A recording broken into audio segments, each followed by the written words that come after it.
అర్జున, ఎట్టివానికైనను మనస్సును నిశ్చలముగా నిల్పుట దుస్సాధ్యమే.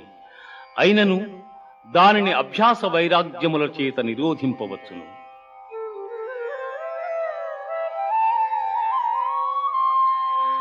యోగినామపి సర్వేషాం మద్గతేనాంతరాత్మనా శ్రద్ధావాన్ భజతే యో మాం సమే యుక్తతమో మతః.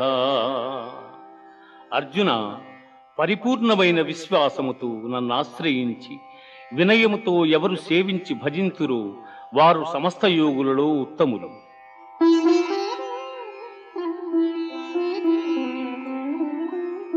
మనుష్యాణాం సహస్రేషు కశ్చిద్ యతతి సిద్ధయే యత